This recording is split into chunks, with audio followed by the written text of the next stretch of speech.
सत्संग कभी भी सुनो तो पूरी जिज्ञासा रख के सुनना चाहिए। ये नहीं कि आए और बैठ गए, चलो जी कुछ भी सुना दो, टाइम पास, अच्छा टाइम पास, मनोरंजन, ऐसा भाव ना हो। ये लगे कि मैं बड़ी जिज्ञासा रख के सुन रहा हूँ कि देखिए आज मुझे क्या गुरु की वाणी सुनने को मिल रही है, आज कौन सी वाणी मेरे ऊपर में अपना असर डालने वाली है। तो हमें बड़ी जिज्ञासा होनी चाहिए कि जो कुछ हम सुन रहे हैं उससे हमारा कितना जीवन बना या बनेगा। ऐसे ही नहीं बैठ जाओ आके और भाव रख के बैठोगे, बोलते जो जैसा भाव जगाए वो वैसा ही फल पाए। अगर आप भाव अपने अच्छे रखोगे तो आपको अच्छा ही अच्छा सब कुछ मिलेगा। भाव खराब रखोगे तो दूसरी तरफ से भी खराब भाव आएंगे।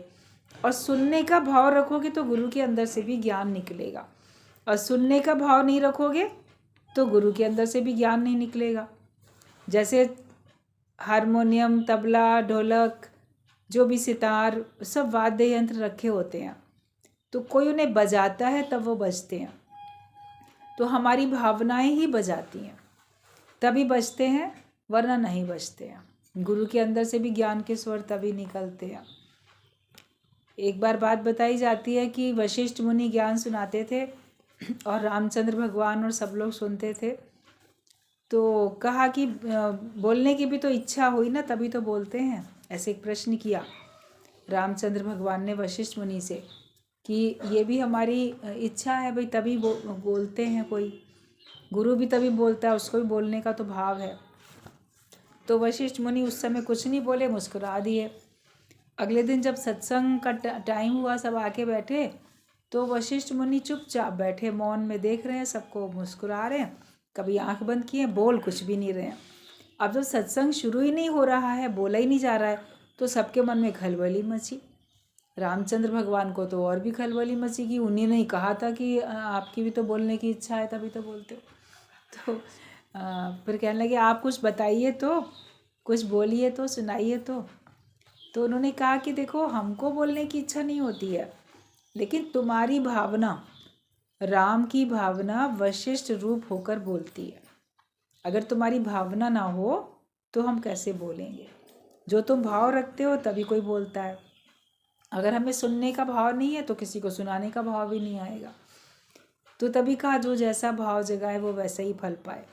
तो हमें अपने जिज्ञासा रख के आके बैठना चाहिए सत्संग में कि मैं कुछ सीखने, कुछ जा रहा हूँ समझने या कुछ अनुभव लेने, वो मेरी जिज्ञासा है। छूटने, माया से छूटने के लिए जाता हूँ। कुछ अपने अंदर के अज्ञानता को भी चेक करते जाओ।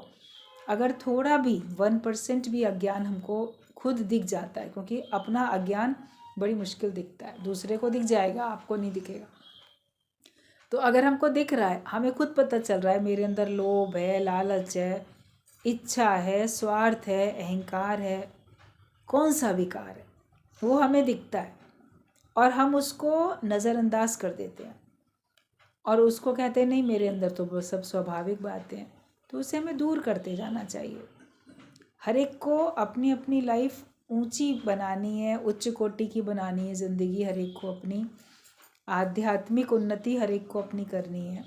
जितना जितना कोई अपनी उन्नति करता जाएगा उतना उतना उसको लाभ मिलता चला जाएगा। तो हमें अपनी उन्नति देखनी है।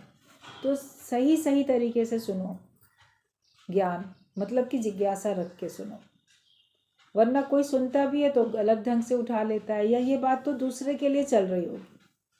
भाव ये आ जाता है ये जो वाणी है, ये जो पॉइंट है, ये मेरे लिए नहीं है, ये उसके लिए है। तो तुम ही सब रूप में हो, तुम्हारे लिए है, तुम ही सब रूप में हो।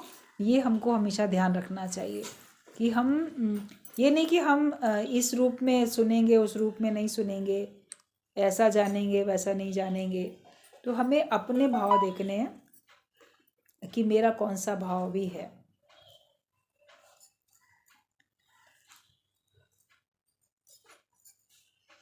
जिसका जैसा भाव होगा उसको वैसा ही मिलेगा फल।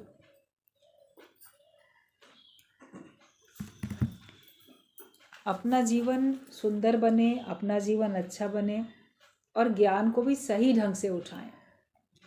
कई बार सही चीज़ को भी गलत ढंग से उठा लेते हैं। इंटेंशन कुछ होती है, शब्द कुछ होते हैं, तो उसको कोई इंटेंशन को, भाव को पकड़ता है, कोई शब्दों को पकड़ लेता है। हमेशा भाव देखो, मगर साथ में शब्द भी अच्छे होते हैं, वो भी हमारे काम करते हैं। तो सही सही सुनो, ज्ञान को भी जो गुरु सुनाता है सही सुनो, और हम जहाँ से बात कर रहे हैं वहीं से बात को समझो। गुरु देह में रह के बात करता है या आत्मा में रह के बात करता है, या तुमसे क्या बात कर रहा है। एक बार गुरुजी ने किसी से पूछा कि क्या बात है, तुम आजकल सत्संग में नहीं आ रही हो, क्यों नहीं आ रही? तो गुरु का जो भाव है, तुम सरल तरीके से अपनी बात बता दो।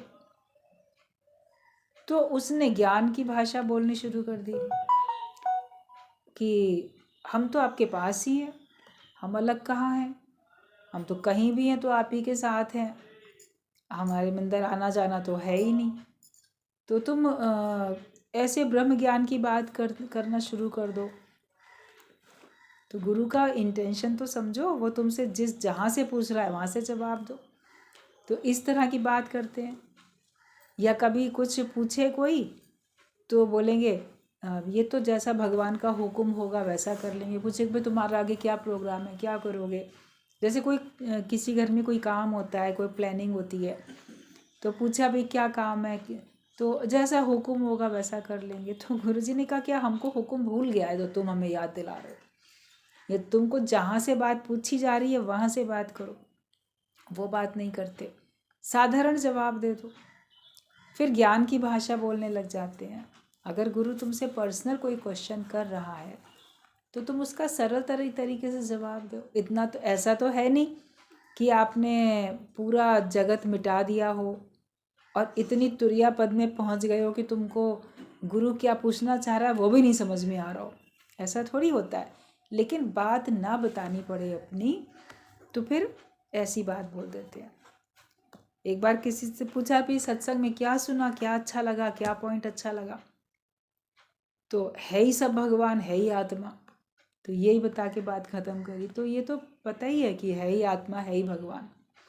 लेकिन जो पूरा 1 घंटा 2 घंटा सत्संग चला उसमें कौन सी पॉइंट तुमको समझ में आई, वो एक पॉइंट भी तो बताई जाती है।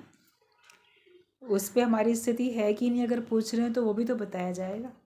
अगर पूछा जाए कि तुम्हारा आत्मिक निश्चय है कि नहीं, तो चुप रहेंगे, बोलेंगे कैसे बोले हमारा आत्मिक निश्चय है कि नहीं, आत्मा में तो बोलना होता ही नहीं है, बोला इसका मतलब हम अलग हो गए। तो कहाँ की बात कहाँ ले जाते हैं। तो हमें बात को सही तरीके से समझ रहा है, और गुरु जहाँ से बात कर रहा है वहाँ से बात को हमें समझना चाहिए। जब तक ज्ञान का शौक नहीं होगा तब तक कोई सत्संग में बैठ नहीं सकता। जिसको ज्ञान के प्रति प्रेम है, जिज्ञासा है, और उसको शौक है सत्संग सुनने का, ये बातों को जानने का, तभी कोई बैठता है, वरना कोई यहाँ बैठ नहीं सकता। आएंगे थोड़ा सुनेंगे फिर चले जाएंगे कि हाँ ठीक है समझ में आ गया, घर बैठ के भी सुन सकते हैं, या कभी यूट्यूब में निकाल के सुन सकते हैं, कभी ऐसा कर सकते, वो तो सब कर सकते हो। और वो तो जब लाचारी मजबूरी है तो वो करना ही चाहिए। लेकिन जैसे बात आती है कि हैं पाँव तेरे फिर भी तू आने से है मजबूर, तो जब आ सकते हो तो आओ, नहीं आ सकते हो तो घर में बैठ के सुनो। उस टाइम नहीं सुन पाए तो यूट्यूब में सुनो। सुविधाएं तो भगवान ने सब हम सब लोगों के लिए बना के दी हैं, लेकिन कहाँ से बात कही जा रही है वो भी तो समझें। तो हम घर बैठ के ज्ञान सुन सकते हैं, घर बैठ के मुक्त भी हो सकते हैं। ऐसा नहीं है कि कोई घर में बैठ के ज्ञान सुनेगा तो मुक्त नहीं हो सकता है, हो सकता है। लेकिन अगर हम इसको और ज़्यादा उपयोगी अपने जीवन को बनाना चाहें तो वो भी तो बना सकते हैं। केवल अपनी मुक्ति तो बड़ी तुच्छ है, बाहर निकलेंगे तो हमको आनंद, शांति और ज़्यादा अनुभव होगी, स्फूर्ति, शक्ति और अनुभव होगी। हम अपना अनुभव, अपना ज्ञान औरों को बताएंगे तो उससे औरों को भी और फ़ायदा होगा। यूज़फुल होके चलो, जहाँ बैठो, जिसके साथ बैठो, ज्ञान की चर्चा करो और बिना किसी भेदभाव के चर्चा करो। ये मेरा है, ये तेरा है, ये मेरे ग्रुप का है, दूसरे के ग्रुप का है, ये बात ना हो। आप चर्चा करो तो प्रेम से ज्ञान की करो। मिले संत कुछ कहिए सुनिए, और मिले असंत तो मुष्ट होए रहिए।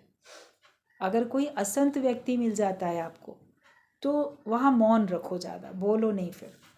और कोई संत मिलता है, मतलब कि ज्ञान का सुनने वाला, जिज्ञासु, परमात्मा की बातों को पसंद करने वाला कोई भक्त, उसके साथ ज्ञान की चर्चा करो। फिर तो आप कितना भी बोल लो, लेकिन ये अपने ऊपर थोड़ा पहरा रखो कि मेरे मुख से कभी भी अज्ञानता की बातें ना निकलें, मेरे मुख से कभी भी माया की बातें नहीं निकलें। क्योंकि माया की बातें जितनी आप अपने मुख से बोलोगे वो आपके अंदर विकार पैदा करेंगी। अहंकार आएगा, अगर आप अपने को श्रेष्ठ समझते हो तो अहंकार आएगा, और अगर अपने को बहुत कम समझ रहे हो तो आपके अंदर में हीन भावना आ जाएगी। मैं तो कुछ भी नहीं हूँ, मेरे पास तो कुछ भी नहीं है, उसके पास बहुत कुछ है, मेरे पास कुछ नहीं है। तो कंपैरिजन भी करने लगेंगे दूसरे के साथ। तो हमें माया की बातों में अपना मन नहीं लगाना। कोई तुमसे श्रेष्ठ है, उसको देख के तुमको हीन भावना आएगी। कोई तुमसे कम है तो उसको देख के तुमको श्रेष्ठता का अभिमान हो जाएगा। तो ना तो हीन भावना में रहना है और ना ऐसे हमको अभिमान में रहना है कि मैं बहुत कुछ हूँ। आत्मा में जो मैं हूँ सो तू है, जो तू है सो मैं हूँ। उसमें ना हीन भावना आती है, ना उसमें श्रेष्ठता का अभिमान आता है। तो चर्चा करो तो ज्ञान की चर्चा करो। आप अगर हर समय सबके साथ ज्ञान की चर्चा करोगे तो आप ही को तो लोग ब्रह्मज्ञानी जानेंगे, आप ही को तो लोग भगवान का भक्त समझेंगे, आपकी ही तो प्रसिद्धि होगी, आप ही का तो नाम रोशन होगा कि देखो ये कितना ज्ञानी है, ये कितना ज्ञानी भक्त है, और ये हमेशा कितनी अच्छी बात करता है। वरना सत्संग में आने के बाद भी अगर आपके मुख से माया की बातें निकलती रहती हैं, बोलते गंगा गए तो गंगा राम, जमुना गए तो जमुना राम, एक कहावत है कि जहाँ बैठे वहाँ वैसी बातें करनी शुरू कर देते हैं। और कुछ लोग तो हर समय हर एक के साथ अज्ञानता की बात करते हैं, और हर समय करते हैं, जब मुख खोलेंगे तो अज्ञानता की बात बोलेंगे। तो ऐसे लोगों को कोई ज्ञानी, जिज्ञासु, भगवान का भक्त तो नहीं समझेगा, भले वो सत्संग में भी आता हो। तो अगर हमारे मुख से ज्ञान की चर्चा होती है तो उसमें आप ही का ही बढ़ाई है। भीतर भीतर ही भगवान की भक्ति करो, और हर पल, जैसे राजा जनक अपनी मृत्यु को हमेशा याद रखते थे, जीवन मुक्ति का आनंद लेते हुए भी मृत्यु को याद रखते थे, वो विदेही कहलाते थे। विदेह कि देह में रहते हुए भी देह से अलग है। तो ऐसे ही हर पल समझो कि हम आज हैं तो हम कल नहीं हैं। अचानक एक्सीडेंट होता है, अचानक हार्ट फेल होता है, अचानक से हार्ट अटैक या कोई और प्रॉब्लम हो जाती है। श्वासों का क्या भरोसा, रुक जाए कब कहाँ पर, कोई कभी भी जाता है। और आने जाने की बाज़ार में तो सभी बैठे हैं। भले आप बहुत लंबा जीवन जियो, लेकिन आपका जीवन सबके लिए प्रेरणादायक होना चाहिए। आपके जीवन से सबको शिक्षा मिले ऊंचा उठने की, सबको शिक्षा मिले कि हम कैसे महान बन जाएं, उसके जैसे हम बन जाएं। आपका आदर्श लोग अपनाना चाहें, आप लोग को देख के लोग सत्संग में आना चाहें, ऐसा अपना जीवन बनाओ। तो वो जब तक हम खुद नहीं करेंगे तो कैसे होगा। तो शौक़ रखो ब्रह्मज्ञानी वाला जीवन बनाने का, तो फिर आप बैठोगे सत्संग में। वरना जिसके अंदर में खोट है तो वो नहीं बैठ सकता है। कबीर कसौटी राम की, झूठा टिके ना कोई। कबीरदास ने बात बोली है कि सत्संग का स्थान जैसे राम की कसौटी है। कसौटी पे सच और झूठ की पहचान होती है ना, कि असली सोना है कि नकली सोना है, पता चल जाता है। ऐसे ही हम सच्चे हैं कि झूठे हैं, हम वास्तव में ज्ञान पाने के लिए आए हैं कि हम ऐसे ही दिखावे के लिए आए हैं, ये सत्संग में आके बैठने से पता चल जाता है। तो कबीर ने बोला, कबीर कसौटी राम की, झूठा टिके न कोई, और राम कसौटी सो सहे जो मर जीवा होए। जो जीते जी मर के रहेगा, मर के जिएगा, वो ही राम की कसौटी को सह सकता है। मतलब सत्संग में वो ही बैठ सकता है, वो ही टिक सकता है। वरना आते हैं और कुछ दिन सुन के चले जाते हैं, अच्छा है, बहुत अच्छा है, बहुत अच्छी बातें अब हमने समझ ली, ये कह के और कामों में लग जाते हैं। समझने के बाद और काम कैसे करोगे, उसमें कैसे लिप्त हो जाओगे अगर सही तरह से समझा है तो। और अगर कार्य करोगे भी तो बिना लिप्त हुए। जैसे भी बात चल रही थी पहले कि किनारे से प्लेट में अगर शहद रखा है तो जो समझदार होशियार मक्खी होती है वो प्लेट में किनारे से बैठ के शहद खाती भी है और जब उड़ना है तो झट से उड़ भी जाती है। लेकिन कोई शहद खाने के लिए उस शहद में बिल्कुल बीचों बीच में बैठ जाती है, जाके वहाँ से शहद खाती है। लेकिन जब उसको उड़ना होता है तो फिर देखती है उड़ ही नहीं पा रही है, क्योंकि उसके टांगें, उसके पैर, उसके पंजे, ये सब जो थे पंख, वो सब शहद में चिपक गए। तो अब उड़ना तो चाह रही है मगर उड़ नहीं पा रही है, क्योंकि उसमें चिपक गए उसके पैर और पंख सब। तो फिर वो बेमौत ऐसे मारी ही जाती है। तो ज़्यादा जगत का सुख लेने के चक्कर में मनुष्य माया में बिल्कुल बीच में लिप्त हो जाता है जाके। सुख तो ले रहा है, सुख लेता हुआ तो दिख रहा है, मगर उससे वो उपराम नहीं हो पाता, छूट नहीं पाता, क्योंकि सब उसका मन, बुद्धि, इंद्रियां सब उसकी जैसे माया में लिप्त हो जाती हैं। भोग को भोगते भोगते भोग ही उसको भोगने लग जाते हैं, वो फिर उनसे छूट नहीं पाता। चाहता है तो इतना चारों तरफ से जकड़न हो चुकी होती है कि वो छूट नहीं पाता है, पूरी तरह से चाह भी नहीं पाता है और छूट भी नहीं पाता है। लेकिन जो भी भगवान के भक्त हैं, दुनिया में भेजा है परमात्मा ने सैर करने के लिए, वो कर्तव्य कर्म करते हुए भी भगवान का समझते हुए, और भगवान ही कर रहा है ऐसे अकर्ता भाव से करते हुए निर्लेप न्यारे होके रहते हैं। वो लिप्त नहीं होते और वो संसार का सुख भी लेते हैं। आज जो सच्चे ब्रह्म ज्ञानी हैं वो संसार का सुख क्या लेते हुए नहीं दिखते। उनके पास खाने के लिए भी अच्छा है, पहनने के लिए भी अच्छा है, घूमने के लिए भी अच्छा है, उनके पास यश, मान, सम्मान, कीर्ति सब कुछ है, धन संपत्ति, ऐश्वर्य, उनके पास आपको सब कुछ दिखेगा। लेकिन जो सच्चे ब्रह्मज्ञानी होंगे उन सब का उपयोग करते हुए भी उससे निर्लेप न्यारे होके रहेंगे। वो हर एक की अपनी अंदर की स्थिति होती है कि वो लिप्त होके बैठा है कि निरासक्त होके बैठा है, लिपायमान नहीं है। तो हमें भले बीच में नहीं बैठना, जाके किनारे से ही रहना है, और जब चाहें तब हम छोड़ भी सकें उसको। छोड़ने में कोई बंधन ना हो। घर गृहस्थ में सब बैठे हो, कार्य भी सब करते हो, लेकिन छोड़ने में हमें तकलीफ़ ना हो। ये हमको भाव होना चाहिए कि मैं छोड़ूं तो मुझे तकलीफ़ ना हो। आज अगर काल देवता आए आपको लेने के लिए तो आप चले जाओगे, जाना तो पड़ेगा ही, लेकिन आपका मन कहाँ है? मन भगवान में है, जाने में कोई कष्ट तो नहीं होता। या हम चिंता करते हैं, अरे इतनी जल्दी काल देवता आ गया, अभी ले जा रहा है, थोड़े दिन और रुकता, अभी ये काम था, अभी वो काम था। तो वही आसक्तियाँ हमें दोबारा दुनिया में ले आती हैं।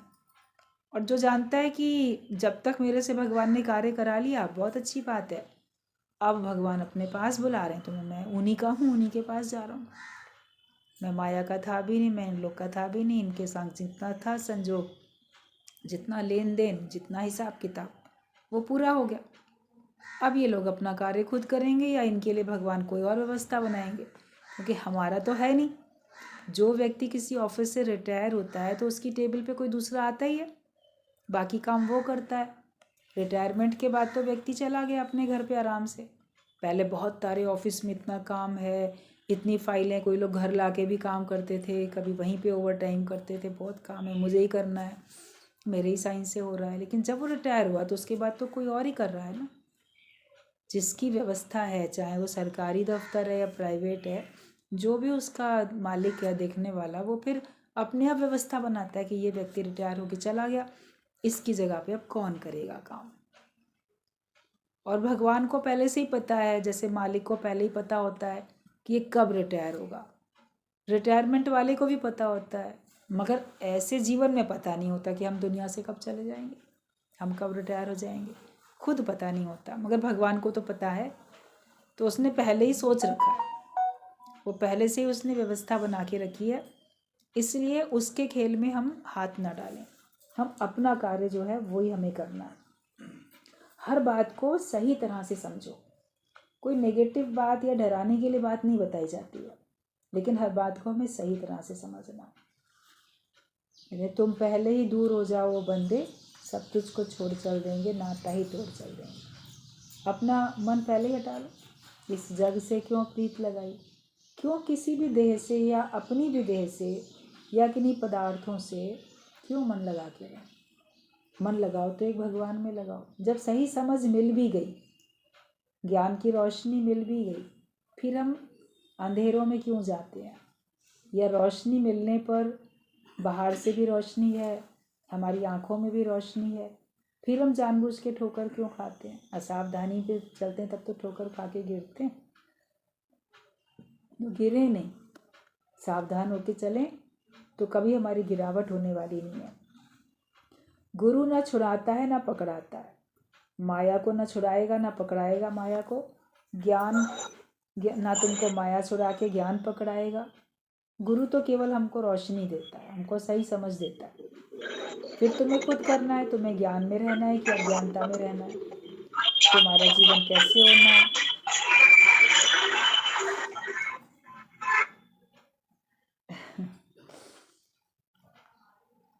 तो सही मायने में गुरु की वाणी को हमको कैच करके चलना है कि हम गुरु, कोई बोलेगा ये ना घर संसार छुड़ा देते हैं, तो वो नहीं छुड़ाता है।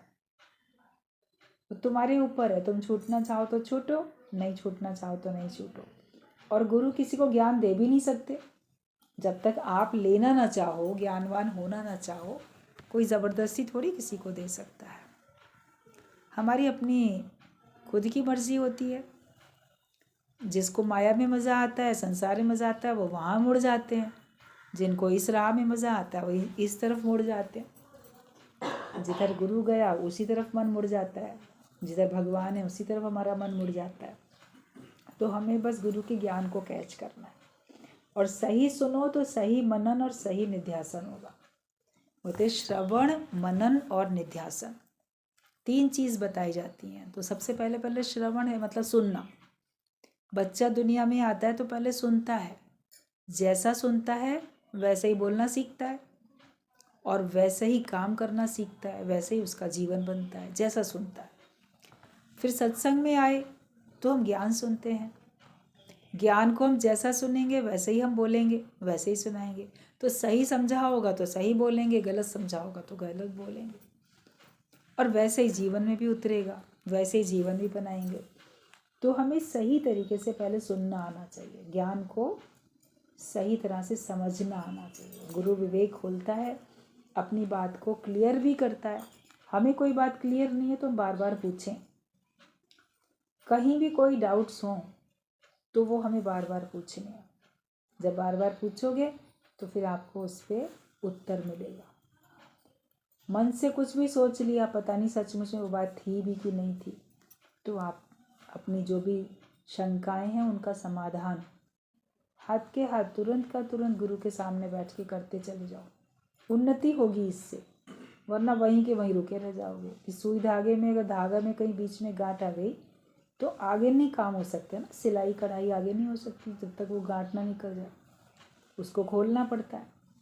कभी धागा ऐसे ही उलझ जाता है तो उसको भी सीधा कर लेते हैं, तो फिर काम लगातार चलता है।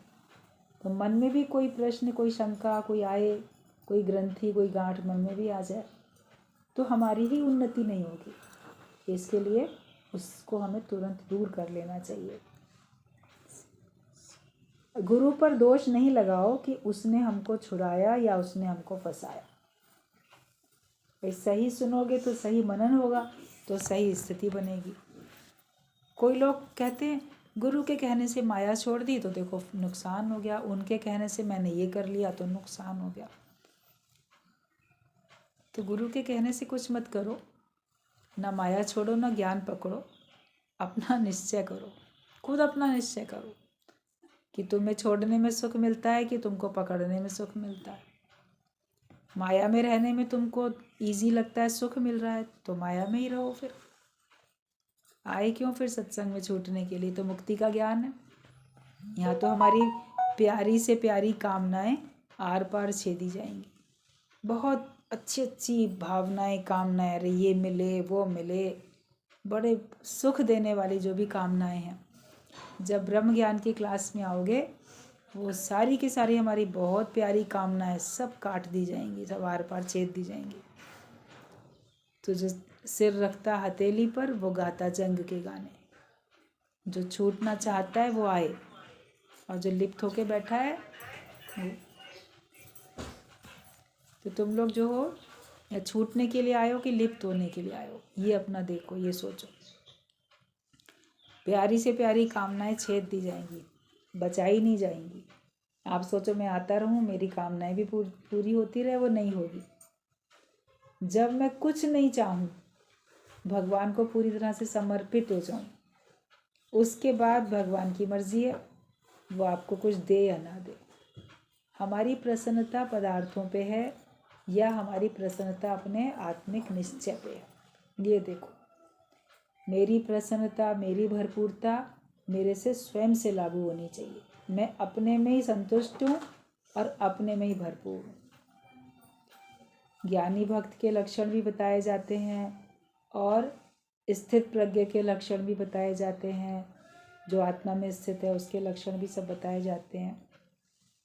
रहता है आत्मा से आत्मा में संतुष्ट, वो होता है जो आत्मा में स्थित ब्रह्मज्ञानी होता है, वो जो अपनी आत्मा से अपनी आत्मा में संतुष्ट है। तो अपने से पूछो, क्या मैं संतुष्ट रहता हूँ कि असंतुष्ट रहता हूँ? अगर मेरे मन में असंतोष है तो वो दूर पदार्थों से कभी नहीं होगा। मच वॉन्ट्स मोर, कितना भी मिलता जाएगा वो कम पड़ता जाएगा, और चाहिए और चाहिए, यही होता जाएगा। लेकिन जब मुझे कुछ नहीं चाहिए, मैं अपने आप में भरपूर हूँ। जब तक इच्छा रहित नहीं होगे तब तक आपको भरपूरता, संतुष्टि, प्रसन्नता कुछ मिलने वाली नहीं है। जो पाना चाहते हो सुख शांति, वो भी मिलने वाली नहीं है अगर हमारे अंदर कामनाएं हैं तो। उन्हीं से अपना पीछा छुड़ाना है। अपने आप में भरपूर रहो कि मुझे कुछ नहीं चाहिए, भगवान की मर्जी जो दे दे।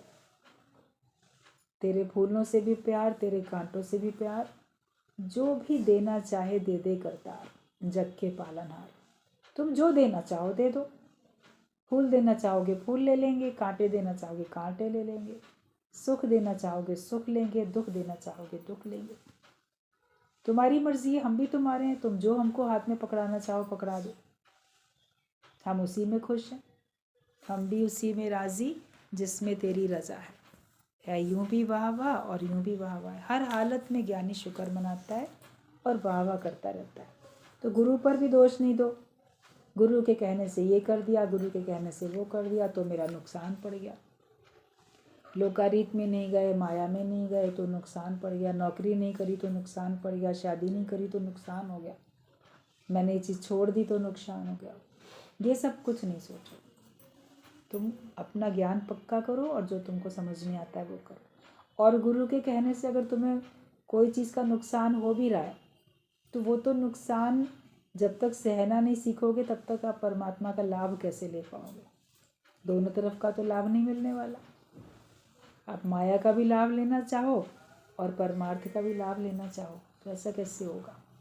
कुछ तो त्याग करना ही पड़ेगा कि हम सब तरफ से सुख चाहते रहते हैं। कुछ छोड़ोगे तो कुछ पाओगे। माया का छोड़ोगे तो आपको आत्मा का मिलेगा। इंद्रियों का सुख छोड़ोगे तो अति इंद्रिय आनंद मिलेगा। बड़ी चीज़ तो तभी मिलेगी। एक चीज़ छोड़ना नहीं चाहते, दो सब कुछ लेना चाहते हो तो सब कुछ मिलने वाला नहीं है कि माया भी मिल जाए और राम भी मिल जाए। अब इसी दुविधा में रह जाओगे कि ये करूं कि वो करूं तो ना माया मिली ना राम। मेरे दुविधा में दोनों गए, माया मिली ना राम। ना माया मिलेगी ना राम मिलेगा। माया मिलती भी तो नहीं है। भगवान को तो पाना नहीं चाहते, माया को लेना चाहते हो। तो माया किसकी बनती है और कब तक बनती है, कितने समय के लिए बनती है? वो तो यहीं रहती है, वो तुम्हारी बनती भी नहीं है। हमने सोचा हमारी बनेगी, हमें सुख देगी, माया से बड़ा सुख मिलेगा, मगर मिलता भी नहीं है। और उस वजह से हम आत्मा का सुख भी नहीं इकट्ठा करने की कोशिश करते, भगवान के नाम का सुख भी नहीं लेना चाहते। तो ना हमको भगवान मिलते हैं ना हमको माया। माया तो यहीं छूटती है, भगवान मिला नहीं। आयु चली गई, फिर आओ दुनिया में, फिर चक्कर लगाओ, यही चक्र चलता रहता है। तो इससे हमें बचना है। ज्ञानी का आना जाना कर्ता भाव से नहीं होता है। राजा जनक बैठा तो है राज्य में, पर अपना नहीं मानता है, वो निर्लिप्त भाव से बैठा है। मेन बात सारी जो चल रही है वो निर्लिप्त भाव से बैठने की चल रही है कि ज्ञानी अपने राज्य में बैठा भी है राजा जनक, मगर वो निर्लिप्त भाव से है। तो हर एक अपने अपने घर का राज्य संभाल रहा है, हर एक अपने घर का राजा है। निर्लिप्त भाव से बैठा है कि लिप्त होके बैठा है, ये आप लोग जानो। केवल राजा जनक की थोड़ी है, तुम सब राजा जनक हो। बैठो तो निर्लिप्त भाव से बैठो। राजा जनक की एक तस्वीर दिखाई जाती है शास्त्रों में, किताबों में, कि वो बैठे हैं अपने सिंहासन पे और एक पैर उनका एकदम जलता हुई कढ़ाई, तेल उबल रहा है। अंगीठी के ऊपर कढ़ाई रखी है, जलती हुई कढ़ाई, एकदम अंगीठी जल रही है और उसमें तेल एकदम बहुत उबल रहा है। उसके अंदर उसका एक पैर पड़ा हुआ है और दूसरा पैर सेवा करने वाली बहुत सुंदर स्त्रियों की गोद में रखा हुआ है। वो उसको एक पैर को बड़ा दबा रही हैं, सहला रही हैं, जैसे कि एक तरफ इतना कष्ट है और एक तरफ इतना सुख है, मगर उसका दोनों में कहीं पे ध्यान नहीं है। वो आंख बंद के अपने आत्मा में स्थित है, मस्त है। वो प्रतीक दिखाया जाता है कि दुख और सुख से निर्लेप न्यारा। तो अपना जीवन भी क्या ऐसा है कि अगर दुख मिलते हैं तो निर्लेप न्यारे हैं कि नहीं, सुख मिलते हैं तो निर्लेप न्यारे हैं कि नहीं। ना मुझे दुख से मतलब, ना मुझे सुख से मतलब, मैं तो अपने आत्मानंद में मस्त हूँ। वो स्थिति बनानी है। जब तक वो स्थिति न बन जाए तब तक अपने से बहुत मेहनत करो। उतनी जिज्ञासा रखो कि मेरी कब बनेगी, कैसे बनेगी, और जल्दी बन जाए। ठान लोगे तो बन भी जाएगी। जीवन अपना अच्छा बनाओ, बाकी आने जाने में पड़ो नहीं, दुनिया के आने जाने में भी नहीं पड़ो, जन्म मरण के आने जाने में भी नहीं पड़ो। मन को स्थिर करना है। मन 10 दिशाओं में दौड़ता है, लेकिन उसको हमको स्थिर करना है। जिसका मन जितना स्थिर होता जाएगा आत्मा का भाव रख के, उतनी उसको आनंद फिर आता जाएगा।